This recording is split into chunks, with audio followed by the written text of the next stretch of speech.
Mari silakan duduk. Cini yang mau bersaksi dulu sebelum ini. Ya, lihat itu.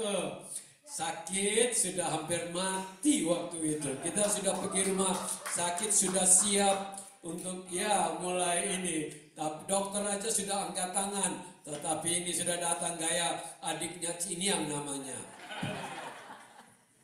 Mari silakan. Dewi, thank you Dewi. Ya.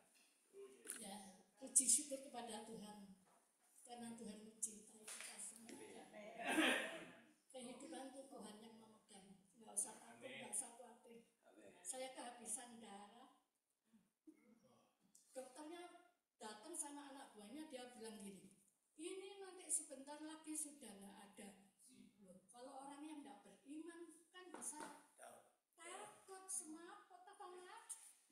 Saya digituin, saya mesem aja. Saya smile gitu ya. Wah, luar biasa nih dokter kok begini gitu. Terus saya sudah diam aja. Saya mengucap syukur kepada Tuhan, Tuhan kau yang memegang hidupku, bukan manusia. Karena saya kehabisan darah, dokter nurse-nya nggak tahu, cuma dikasih obat aja 3 hari. Tahu datang sama gerombolan, anak buahnya dibilang saya mau mati. Wah, itu bisa saudara menghadapi seperti itu? Tidak gampang, tapi karena saya lengkap sama Tuhan, apalagi sakit, saya menyembah Tuhan terus. Saya takut sama Tuhan, tidak takut siapa-siapa. Puji syukur kepada Tuhan kalau sampai hari ini saya diberikan kesehatan sempurna. Saya tiap hari menyembah, berkata-kata sama Tuhan, itu aja yang saya lakukan. Saya nggak takut siapa-siapa. Puji syukur kepada Tuhan, terima kasih. Ya, salam.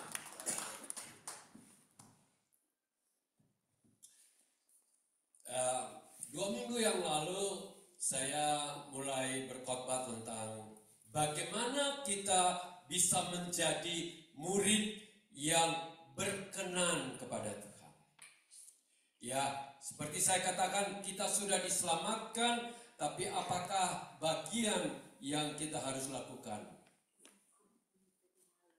Oh iya, saya juga mau memberikan kesaksian. Saya sesudah ini kita mau pergi persekutuan, habis itu saya pergi ke rumah sakit yang dimana mamanya Sarija di Westmead sudah ya menurut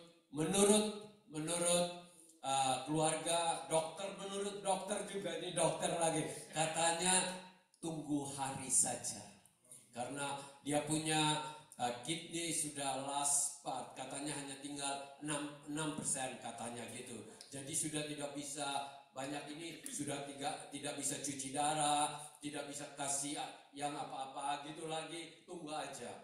Hari Kamis kita pergi, waktu Kamis yang lalu 2-3 hari yang lalu, anaknya yang satu katakan, mama tuh seperti hidup kembali, semangat kembali, katanya gitu. Oke, tadi malam kita pergi ke sana lagi karena dia suka sekali dengan pijitannya Ibu Ruth. Jadi Ibu Ruth kalau datang pijit. Jadi mestinya kita jam 8 sudah harus selesai pulang ya. Tapi karena karena Ibu senang dipijit, jadi pijit sampai jam 10 baru kita keluar. Jam 10 malam. Iya, sampai nurse itu datang lihat kok nggak jalan-jalan ini orang. Terus saudara tahu kita pulang kan mau tinggal di rumah anak kita yang ada di North Ride, jadi lewat Eastwood. Kita sampai di Eastwood itu ada di T Junction. Itu sebenarnya dia harus nyetop dia yang harus nyetop. Tapi saya itu seperti namanya kita dipimpin oleh Roh Kudus. Jadi saya kok sadar bahwa ada sesuatu yang nggak benar. Saya pelan.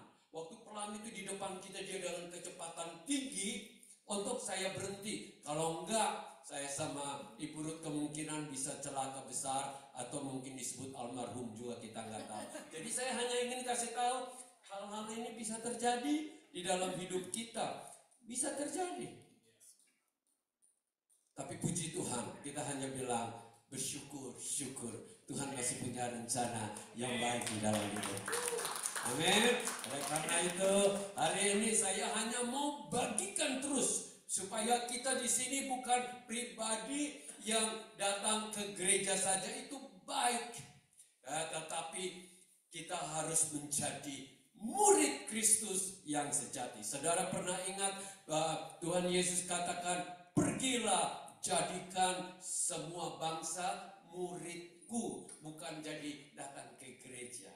Karena orang ke gereja bisa hatinya macam-macam. Kalau anak muda hatinya kita sudah tahu, kebanyakan cari pacar. Tetapi kita berdoa supaya di sini tidak ada lagi yang gitu ya. Amin, amin. Nah hari ini kita akan belajar yang minggu lalu, ada yang 2 minggu yang lalu, ada yang masih ingat ya. Ada murid yang alasan tidak mau ikut ya. Oh saya sibuk. Tapi ada yang mau ikut, tapi tujuannya salah. Karena dia mau cari popularitas, cari enak. Nah, kita cari Tuhan di sini. Nah hari ini sebagai murid, salah satu yang penting bagi kita sekali, apakah kita itu cari kebenaran, hidup dalam kebenaran, atau kebenaran itu kita kompromikan. Itu penting sekali. Karena Tuhan Yesus itu benar-benar ingin supaya anak-anaknya, murid-muridnya itu hidup di dalam kebenaran. Kita tidak suka bukan kalau seseorang yang hidupnya tidak benar, terus ingin dekat-dekat dengan kita. Kita kan rasanya sudah tidak nyaman dengan orang demikian. Kita tahu perkataannya tidak benar. Itu semua kita tidak suka. Oleh karena itu Bapa yang di sorga itu dia adalah kudus suci. Dia merindukan kita anak-anaknya hidup di dalam kebenaran. Kebenaran. Kasih tahu kini kata bahwa saya mau hidup lebih benar lagi. Amin. Amin.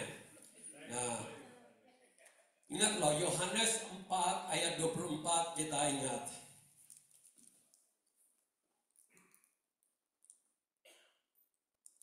Ayat 24 berkata apa? Allah itu, sama-sama kita baca. Allah itu roh. Dan barang siapa menyembah dia harus menyembahnya dalam roh dan kebenaran. Ya, artinya begini, Allah itu roh.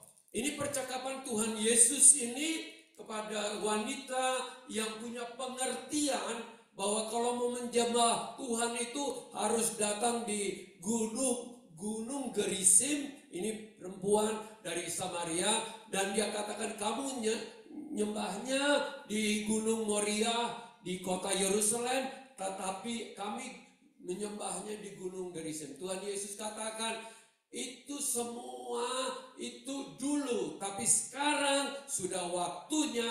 Allah itu yang adalah roh, kamu akan, barang siapa menyembahnya di dalam roh dan kebenaran. Saudara tahu artinya roh, menyembah roh dan kebenaran itu bukan upacara luar. Bukan karena kita tunduk, kita angkat tangan atau itu bukan. Meskipun bukti dari penyembahan yang ada dari roh itu bisa saja kita mengangkat tangan, kita bertekuk lutut, itu tidak salah. Tetapi yang perlu diingatkan adalah dari dalam ini. Ya, dari dalam ini kita menyembah Dia di mana saja, kapan saja, tetapi sikap menyembah itu harus di dalam roh dan kebenaran. Saya alami, saudara-saudara, ada sedang setir mobil, saya bisa menangis dan menyembah Tuhan. Ya, padahal sikap saya nggak mungkin angkat tangan, bisa mobilnya melenceng. Kalau kita dua tangan tapi hati kita menyembah Tuhan, saya bersyukur untuk hidup ini, saya bersyukur untuk kasih-Mu, saya bersyukur untuk pengorbanan-Mu, saya bersyukur saya diterima, saya diampuni. Itu saja membuat roh kita itu bernyala-nyala ikut Tuhan. Sebentar lagi air mata menetes bahwa Tuhan kasih itu. Itu yang Tuhan mau. Ada orang kan di luar yang dipikirkan hanya ini itu, tetapi pada waktu ada upacara baru dia mau ikut-ikut. Sebenarnya bukan itu. Ya, kita itu dipanggil oleh Tuhan menyembahnya itu di dalam roh dan kebenaran. Ada orang bilang, oh saya kalau mau berdoa hanya bisa di gereja. Tidak, di kamar tidur itu yang Tuhan mau. Di kamar yang tersembunyi, kamar doa itu yang Tuhan inginkan. Di sini kita bersama-sama berdoa sebagai gereja Tuhan, sebagai jemaat Tuhan. Kita menyembah sama-sama. Jadi kita harus menyembah itu dari dalam hati kita, roh kita. Kadang-kadang pikiran ini selalu bilang, Sam, kamu kok menyembah Tuhan, padahal Tuhan nggak kelihatan. Apa kamu ini nggak ini salah gitu. Tapi saya bilang, no, roh saya ini sedang connect dengan Tuhan. Otak itu kadang-kadang bisa bertanya-tanya, tapi roh kita akan terus. Pikiran ini bisa kemana-mana kan, tetapi roh kita akan connect dalam hati kita. Dan bukan saja menyembah dalam roh, tetapi kebenaran. Artinya begini, kita menyembah Tuhan itu harus dengan cara yang benar, dengan sikap yang benar, dengan perbuatan yang benar. Itu, ada orang itu kalau di hadapan Tuhan tuh, wah angkat tangan, ya, tunduk-tunduk, tetapi habis dia berdoa pulang berbuatnya lain. Itu bukan kebenaran. Kebenaran itu adalah kita memiliki kepercayaan yang benar, memiliki hidup yang benar, saudara-saudara. Nah sekarang kita semua rindu untuk menyembah yang benar. Mari kita baca di Matius 5 ayat 6.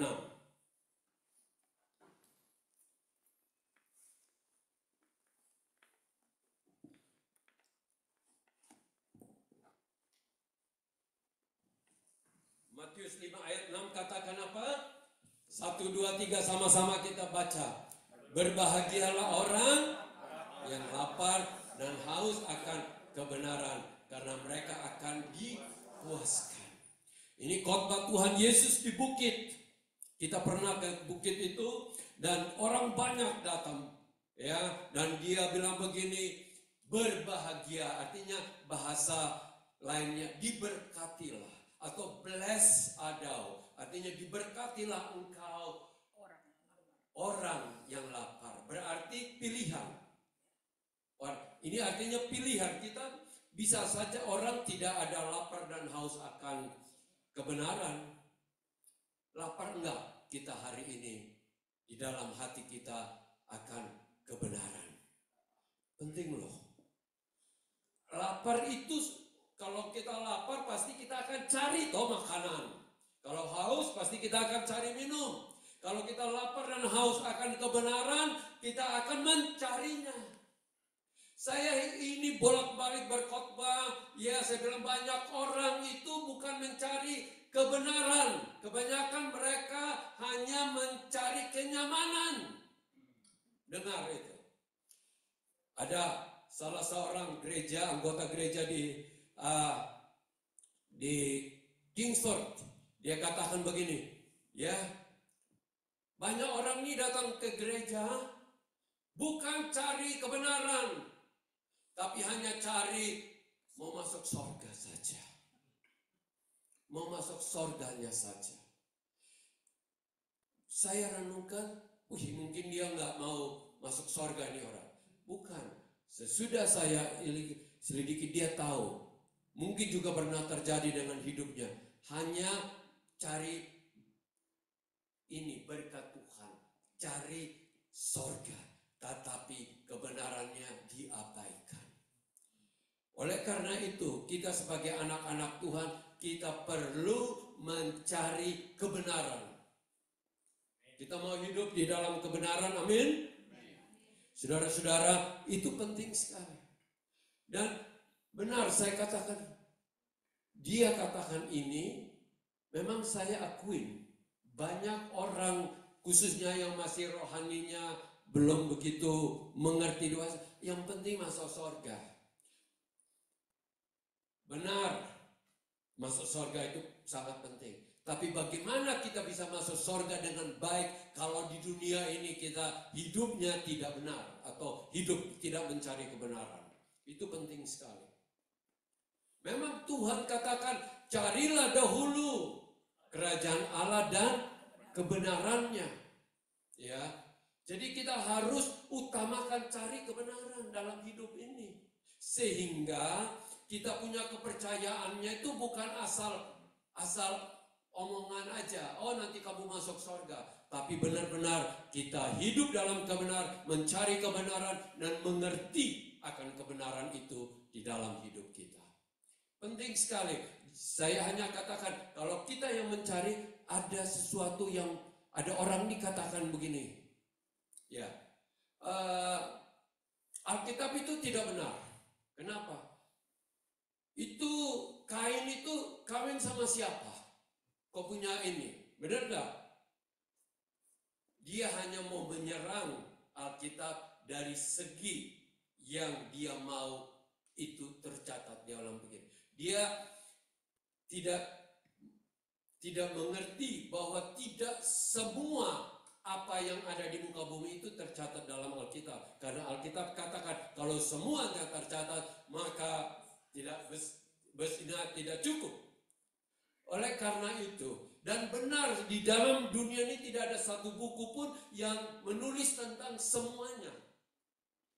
Ada bagian kedokteran, ada bagian ilmu, ada bagian sekarang ini komputer, semua ada tulisan, ada mengenai ilmu luar angkasa, tapi tidak semuanya itu harus tertulis di sana. Ya, oleh karena itu kalau orang itu mau mencari kebenaran, dia akan menemukan kebenaran itu dalam Alkitab. Saya bilang bahwa Alkitab itu tidak menjawab semua pertanyaan sains. Ilmu pengetahuan itu tidak semuanya. Tetapi semua yang ada di dalam Alkitab ini berguna untuk kehidupan kita dan kehidupan kekal kita selama-lamanya. Amin. Oke, dan ketika saya ingin bagikan kepada saudara, kita baca Yohanes 14 ayat 6.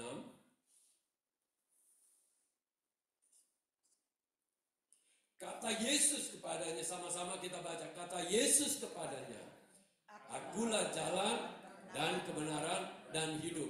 Tidak ada seorang pun yang datang kepada Bapa kalau tidak melalui aku. Ini adalah ayat paling kontroversial di seluruh dunia. Agama lain dengar ini marah. Katanya orang Kristen itu sombong.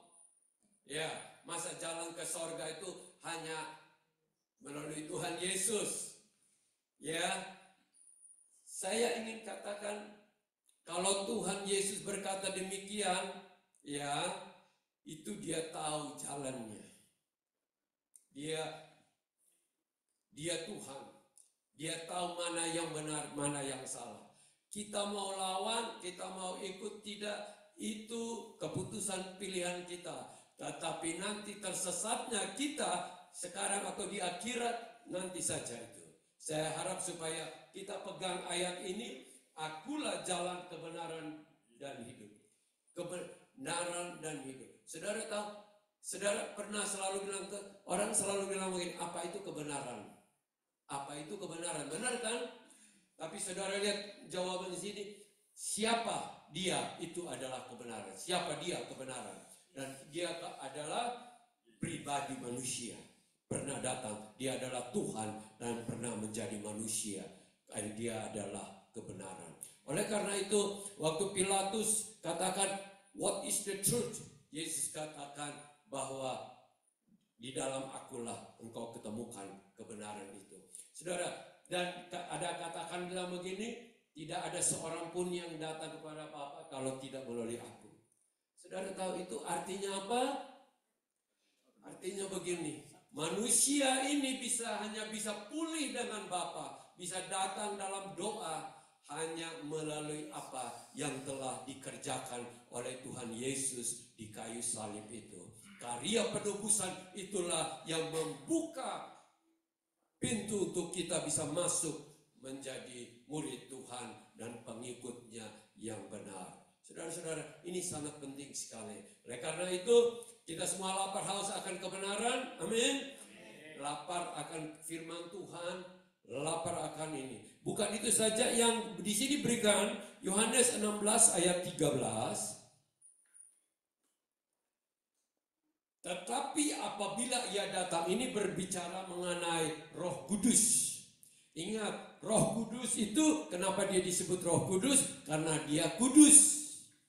Ya, tetapi dia juga disebut Roh Penghibur. Saudara baca, tetapi dia juga disebut Roh Penolong. Bukan itu saja, dia juga disebut Roh Kebenaran. Ya, Roh Kebenaran, ia akan memimpin kamu di dalam seluruh kebenaran. Sebab ia tidak akan berkata dari dirinya sendiri, tapi dari segala sesuatu yang didengarnya itulah yang akan dikatakannya. Ia akan memberitakan kepadamu hal-hal yang akan datang. Inilah roh kebenaran itu. Jadi kalau kita mau mengerti, mau hidup di dalam kebenaran, kita harus ada Roh Kudus di dalam hidup kita, yaitu roh kebenaran yang membukakan banyak. Saudara tahu nggak, dunia kedokteran tadi berbicara, dunia kedokteran itu makin lama makin banyak menemukan hal-hal yang baru. Dan waktu mereka menemukan hal yang baru, mereka katakan yang dulu itu salah atau mungkin kurang benar. Benar kan? Sekarang ini makin menemukan bahwa itu salah. Oleh karena itu, segala sesuatu yang di dunia ini relatifly bisa benar, bisa salah. Tetapi yang benar, yang kekal selama-lamanya adalah Tuhan dan rohnya. Dan di dalam Yesus Kristus itu. Oleh karena itu, kalau kita yang lapar dan haus akan firman Tuhan, kita akan lapar juga akan kebenaran itu dalam hidup kita. Saudara-saudara, mari hari ini kita akan bawa 3 hal untuk bawa pulang ke rumah. Catat di dalam Yohanes 8 ayat 33 untuk bawa pulang, ya, supaya kita jangan sampai kehilangan apa yang Tuhan sudah sediakan. Yohanes 8 ayat 32 katakan apa? Dan kamu akan mengetahui kebenaran, dan kebenaran itu akan memerdekakan. Ini pembicaraan Tuhan Yesus dengan orang-orang Yahudi yang menuduh dia, ya, bahwa kamu ini bukan Mesias. Ya, dan dia menerangkan kepada mereka. Salah satu yang ada di situ juga katakan bahwa sebelum Abraham ada, aku ada. Berarti Tuhan itu sudah ada sebelum Bapak Abraham yang kurang lebih 1500 tahun sebelumnya, atau 2000 tahun sebelumnya sudah ada. Saudara katakan, ini luar biasa. Dan waktu itu mereka itu bingung, kok bisa kamu umur saja belum sampai 50, kok mau bisa bandingkan orang yang 2000 tahun yang kita tahu di mana dia dikuburkan. Saudara-saudara, oleh karena itu di sini hari ini saya ingin katakan, kita harus terus memikirkan dan belajar tentang kebenaran itu, karena kebenaran itulah yang akan memerdekakan banyak hal. Saudara tahu bahwa waktu kita lahir itu sudah banyak macam benih-benih kesalahan yang sudah tertanam di dalam hidup kita.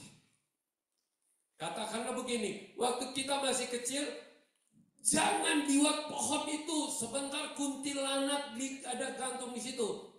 Benar, mungkin saudara enggak, tapi saya pernah kecil selalu diceritain demikian. Jadi di depan itu ada pohon besar, itu ada kuntilanak. Jadi kamu harus malam-malam jangan, tujuan supaya malam-malam jangan pergi main di luar, tapi bikin nakutnya dengan cara demikian. Akhirnya kita kalau tiap kali pulang dari mana lewat pohon itu, bulu kuduknya berdiri. Ada kadang-kadang saya lari cepat-cepat. Karena sudah dibilang, itu sesuatu yang tidak benar yang kita ini kan kepada anak-anak masih masa kecil. Malah ada yang lebih lucu lagi. Saya suka makan buah-buahan. Kalau makan jambu sekarang asing juga masih kayak saya. Kalau ada bijinya, hati-hati loh. Malam bijinya tuh bisa tumbuh keluar dari kepalamu. Kamu jalan ada pohon. Jadi saya takut setengah mati. Saya jalan ada pohon di kepala saya. Itu bukan kebenaran. Tetapi banyak sekali di ini. Banyak yang kita tanpa kita sadarin. Waduh, ada waktu kita nyetir mobil sampai sekarang kalau kita nggak hati-hati, ada kucing hitam lewat langsung, bisa kecelakaan. Apalagi Jumat Friday the 13 gitu. Bisa kan? Itu ada tuh. Saya ingin katakan hidup kita bukan dari superstitious yang demikian. Itulah yang terjadi pada waktu Tuhan Yesus berbicara dengan murid-muridnya. Mereka salah faham tentang siapa dia. Sehingga membuat mereka tidak percaya siapa dia. Bukan karena Tuhan tidak reveal kepada mereka. Tuhan punya pewahyuan kepada mereka itu. Lihat, ini tidak pernah ada orang yang bisa membangkitkan orang mati. Lihat, itu orang tuli hanya dengan sepatah kata dia bisa. Ini mata melek yang tidak ada. Lihat, dari masa lahir dia berbicara dan mata bisa melihat. Kemarin saya ada dengar ada orang yang pendeta berbicara bahwa orang kusta punya jari itu bisa hidup langsung di Jawa. Itu omong kosong. Bayangkan, dia sudah ngaku bahwa dia ke gereja. Tapi pada waktu pendeta itu bicara, dia langsung menjawab bahwa itu bohong. Bayangkan, berarti tanpa dia sadar dia dituduh pendeta ini omong kosong. Banyak mujizat terjadi, khususnya negara-negara yang miskin, yang tidak punya kemampuan lagi untuk mengobati. Mereka hanya berharap kepada Tuhan. Mujizat itu masih terjadi karena Tuhan yang kita sembah, Tuhan yang sama dulu, sekarang, sampai selama-lamanya. Miliki iman itu. Jangan ada yang lebih banyak keraguan. Ingat loh, banyak mujizat tidak terjadi di kota Nazaret karena mereka meragukan siapa Yesus ini. Karena mereka hanya bilang begini, ini anaknya tukang kayu, Yusuf papanya, mamanya Maria, anak-anaknya, saudara-saudaranya kita kenal. Akhirnya firman Tuhan, tidak terjadi mujizat yang besar di situ. Hanya ada mungkin demam sembuh, itu aja. Saudara, ketidakpercayaan kita yang memblok mujizat Tuhan terjadi dalam hidup kita. Amin. Saya percaya, ini yang apa yang dialami ini bukan hanya manusia punya dokter punya pintar. Ada campur tangan Tuhan sehingga dia boleh ada hari ini. Saudara, berikan tepuk tangan kepada Tuhan. Coba bayangkan kalau saudara sudah divonis, ini berapa jam lagi sudah gone, tapi sekarang bangkit dan bisa melayani. Itu bukankah luar biasa? Ingat, keterbukaan kita itulah yang akan melihat bagaimana Tuhan bekerja di dalam hidup kita. Iman kita itulah yang terjadi. Saudara, saya hanya khawatir kalau tidak terjadi mujizat di muka bumi masih oke.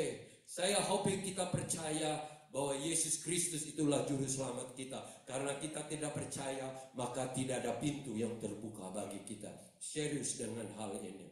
Dan saudara, Tuhan Yesus katakan kalau engkau mengenal mengetahui kebenaran itulah yang akan memerdekakan kita. Berapa banyak hal yang dulu kita pegang, tapi kita sadar bahwa itu salah atau tidak, ini bukan faham-faham tertentu yang kita pegang.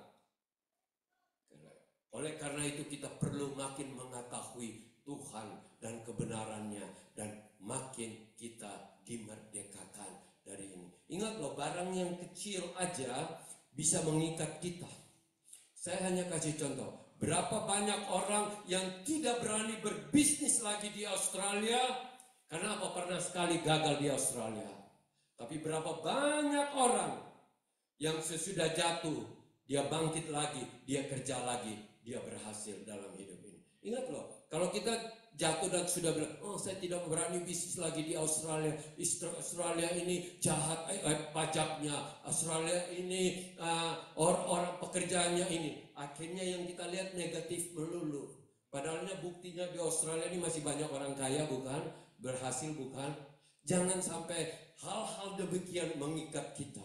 Oleh karena itu hari ini kita perlu dimerdekakan. Bahwa tidak ada lagi yang mengikat kita. tetapi kita sudah dimerdekakan. Ayat 36 dari Yohanes itu katakan bahwa apa? Kalau anak Allah yang memerdekakan kita, dan benar-benar kita akan dimerdekakan sepenuhnya dalamnya. Dan yang hanya mampu memerdekakan kita yaitu Yesus, karena dialah kebenaran itu di dalam hidup kita. Amin. Yang kedua yang kita bisa take away home. Ya, saya lihat ada yang suka bawa pulang makanan, take away it's good. Puji Tuhan, kalau lebih kita bawa pulang sama-sama. Ya. Saudara ingin tahu nggak kenapa waktu di Tuhan Yesus memberi makan 5.000 itu hanya ditulis 5.000 laki-laki. Saudara, kalau ada wanita-wanita yang banyak, maka tidak ada 12 bakul yang sisa-sisa itu. Sorry ibu-ibu, jangan sedih. Begitu aja sudah sedih. Enggak, ibu-ibu sini beda. Oke. Yang kedua, ya, ia akan menuntun kita kepada pilihan yang benar. Kebenaran itu. Dia akan menuntun kehidupan kita yang benar.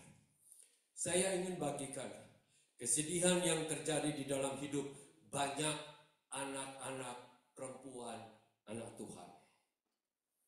Pada waktu umur sudah mulai 25 ke atas, teman-temannya sudah mulai pacaran, dia belum. Dia mulai bilang, siapa saja juga saya mau. Kepercayaan apapun tidak menjadi soal. Iya, benar enggak? Ini saya terus terang ini alami. Banyak sekali. Akhirnya sudah menikah. Kita sedang alami saat ini dengan keluarga dari Ibu Ruth. Ya, kita sedang alami. Ya, kita sedih, dia punya keponakan telepon nangis karena anaknya yang membuat begitu. Ya, saya ingin katakan, kalau kita tidak memiliki kebenaran bahwa orang yang gelap dan terang itu tidak bisa bersatu, tidak bisa hidup nyaman. Saudara tinggal satu rumah aja, nggak usah suami istri, dengan orang yang satu suka bersih, yang satu suka kotor, tiap hari akhirnya suka apa? Bermasalah melulu kan? Apalagi suami istri, bayangkan. Oleh karena itu, ini perlu diketahui oleh kita semua. Anak cucu kita harus kasih tahu bahwa yang gelap dengan terang tidak bisa ini. Orang waktu masih pacaran itu kelihatannya itu angel semua kayak malaikat. Tapi sudah nikah baru kelihatan setannya. Benar gak kira-kira ibu-ibu ini? Oleh karena itu mulai aja dari kanak-kanak ya bicara ya, mendingan single seumur hidupmu daripada kawin dengan setan, saya kasih tahu. Karena banyak pria itu kalau lagi ngerayu, waduh pintar banget. Pasti ibu-ibu pernah alami. Kalau ngerayu pakai nyanyi lagi, santun lagi, pakai perbuatan bagus lagi, ini lagi kayak hero gitu. Tapi sudah kawin baru lihat. Terbukti. Puji Tuhan bapak-bapak di sini beda. Bapak-bapak di sini saya ingat waktu masih pacaran, waduh buka pintu kalau naik ke mobil. Sekarang naik sendiri kamu. Kalau dulu jalan terdekat batu-batunya dimarahin sama suaminya. Sekarang matamu di mana kau nggak lihat itu batu lagi? Benar enggak? Tapi puji Tuhan, kita di sini semua akan menjadi bapak-bapak yang lebih baik lagi. Amin. Amin. Amin. Okay. Nah, saat kita itu ada di dalam kebenaran itu, kita bisa tahu mana salah, mana benar. Benar enggak? Akhirnya membuat kita pilihannya benar. Itu penting sekali loh. Pilihan salah itu sangat jelek sekali. Saya selalu katakan, kalau pilih hairdresser yang salah, paling 1 bulan rambut sudah hidup lagi. Ya, kalau masak nasi salah, paling ganti beras 30 menit sudah bisa masak lagi, bukan? Kalau nasinya udah jadi bubur. Ya, kalau beli mobil salah bisa jual lagi kan? Benar gak? Tapi kalau beli rumah salah, repot saya kasih tahu. Mesti berdoa minta Tuhan. Karena ini barang besar nih. Karena beli rumah itu kan manusia kebanyakan hanya sekali dua kali di muka bumi ini. Tapi kalau pilih pasangan hidup salah, berbahaya di dunia ini. Bisakah? Tapi itu semua masih salah. Nggak apa-apa. Kalau pilih salah jalan di hidup ini. Salah jalan. Ya. Salah jalan berarti tidak pilih kehidupan dalam Yesus Kristus, tapi pilih agama. Hati-hati. Saya ingin katakan, agama tidak menyelamatkan kita. Yang menyelamatkan di atas salib itu Yesus Kristus. Banyak sekali agama itu sudah dibikin oleh manusia, sehingga segala peraturan itu dibikin. Pada zaman itu Tuhan Yesus sangat marah dengan orang Farisi, karena mereka bikin agamanya sendiri, yang diambil dari Taurat dibikin tambahan. Sampai orang-orang itu bukannya hari Sabat itu untuk membuat kesehatan, istirahat yang baik untuk orang-orang supaya jangan kerja terus, tapi akhirnya menjadi beban. Saudara kalau pernah pergi Israel itu naik lift, saya bilang waktu kita pas di Israel hari Sabtu ya, tekan-tekan ini lift kok nggak ini. Kenapa? Mereka sudah setel semua, tiap berhenti, setiap lantai dia berhenti. Kenapa? Itu tuh berat. Katanya itu tekan itu lift punya kerjaan berat. Ada aja manusia. Ya, dan ketiga yang terakhir kita akan baca di Roma. Oh mungkin gini dong. Tadi saya belum baca ayat ini. Matius 5 ayat 37. Matius 5 ayat 37. Jika ya, hendaklah kamu katakan ya. Jika tidak, hendaklah kamu katakan tidak. Apa yang lebih daripada itu berasal dari si jahat. Khotbahnya Tuhan Yesus itu mengajarkan kepada kita untuk selalu jujur. Ya, meskipun itu resiko. Kan banyak sekali manusia kan sudah datang terlambat di telepon, kamu sudah sampai di mana? Oh sudah dekat 5 menit lagi, padahal masih ada 50 menit lagi, dia bilang 5 menit lagi. Manusia kan begitu enggak? Nah mulai sekarang kita belajar, oh sorry saya terlambat, saya salah, saya ketiduran, saya ada telepon atau apa membuat saya mungkin 50 menit lagi baru. Jangan bikin cerita dalam hidup ini. Ya, katakan ya. Kita belajar begitu, amin. Bapak Ibu di sini ingat loh, kalau kita salah ngaku salah, nggak ada masalah. Malah Tuhan senang, Tuhan bela. Daripada bohong, nanti bohong kedua lagi, tambah lagi bohong ketiga lagi. Ingat loh, bohong itu sumbernya dari si jahat. Si jahat itu siapa? Iblis. Mau jadi, kalau Tuhan Yesus katakan, iblis itu pembohong dari mulanya, ya. Dari mulanya sudah menjadi pembohong. Oleh karena itu kita ya jangan menyenangkan dia, tapi kita menyenangkan Tuhan Yesus Kristus. Tapi kita harus punya kebenaran. Kalau orang nggak punya kebenaran nggak bisa. Saya pernah ketemu dengan orang satu yang tidak mau percaya Tuhan. Omongnya itu hampir setiap 2 kata itu kalau nggak kata sumpah itu yang bahasa di sini yang huruf pertamanya F itu, terus kedua bohong melulu. Sulit sekali pegang ekornya karena dia licin banget ya orangnya. Tapi kalau puji Tuhan, kalau kita dalam Tuhan, kita adalah orang yang cerdik seperti ular. Cerdik, kenapa? Tuhan Yesus katakan di dunia ini banyak sekali tukang tipu. Jadi kita harus cerdik. Apalagi sekarang salah tekan sedikit uangmu bisa amblas. Hati-hati. Ya, kemarin itu saudara tahu itu bukan tujuannya untuk apa, tapi dengan salah katanya menurut ada satu perusahaan yang dibikin kontrak untuk bikin apa ya, dari perusahaan Microsoft yang ada 85.000 komputer di dunia ini ya, salah tekan sedikit langsung semuanya paralyzed. Komputer nggak bekerja, airline nggak bekerja, segala macam nggak bekerja di muka bumi ini. Hanya dalam satu button aja. Oleh karena itu harus hati-hati. Dan yang terakhir, Roma 14 ayat 17. 1, 2, 3. Sebab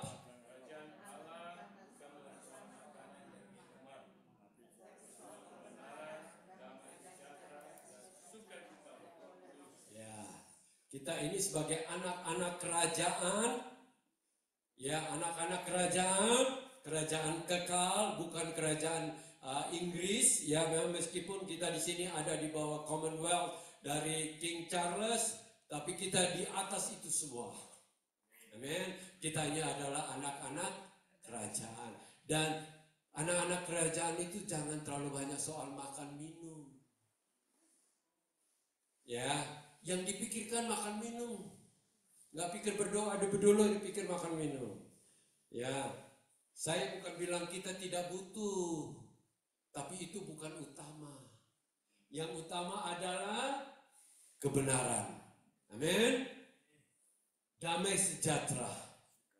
Jadi kalau ada setiap kali pertemuan anak-anak Tuhan, anak-anak kerajaan, itu ada apa? Di situ kebenaran. Tidak ada di sini yang mengambil kesempatan atau kesempitan. Tapi kita di sini dengan tulus ikhlas memberi satu dengan yang lain. Ingat loh, banyak persekutuan palsu loh di muka bumi ini. Bilang, oh itu persekutuan nama Tuhan, tapi sebenarnya palsu. Kok bisa saya bilang begitu? Mereka hanya pakai nama Tuhan Yesus. Terus kedua, mereka datang itu bukan untuk mau memberi, tapi hanya bilang, wah ini apa yang gua mau dapat dari ini. Ada itu. Itu namanya palsu. Coba kamu punya teman yang tiap hari datang kunjungannya begitu terus, lama-lama juga kalau bisa dia baru mau ketok pintu udah tutup dari jauh-jauh. Benar kan? Karena kita semua manusia tidak mau. Oleh karena itu kita perlu hari ini, kita adalah anak-anak Tuhan, belajar untuk sejati. Belum sempurna, tapi belajar untuk sejati. Damai sejahtera dan sukacita oleh Roh Kudus. Ingat, saat kita ada kebenaran itu akan memerdekakan kita. Dan kita hidup di dalam kuasa. Ingat loh, orang yang tidak benar hidupnya tuh, hidup tuh nggak tenang loh. Ya benar nggak? Apalagi ya saya nggak tahu, Australia ini belum sempurna. Di Amerika itu politik itu sulit sekali untuk tahu yang benar. Di Indonesia apalagi, di sini kita tidak tahu. Tetapi anak-anak Tuhan kita semua hidup di dalam kebenaran. Sang suami bicara apa adanya kepada istri. Enggak nambah-tambah 1 degree atau 2 degree, tapi apa adanya. Saya ini salah. Benar enggak? Kebanyakan orang ingin supaya menyenangkan istri atau menipu istrinya, itu semua tidak benar. Yang benar, bicara apa adanya. Nanti Tuhan yang memerdekakan kita, memberikan kita kuasa. Ingat, penghalang di dalam hidup kita untuk mengalami semua kebaikan Tuhan, yaitu masih ada hal-hal yang tidak benar dalam hidup kita. Jadi hari ini kita semua akan take away home untuk setiap hari akan hidup di dalam kuasa kemerdekaan Kristus. Ya, dan belajar untuk hidup di dalam benar, nanti Tuhan yang akan memberikan kita jalan kebenaran dalam hidup ini. Dan sebagai anak-anak Tuhan di sini kita hidup di dalam kerajaan kebenaran.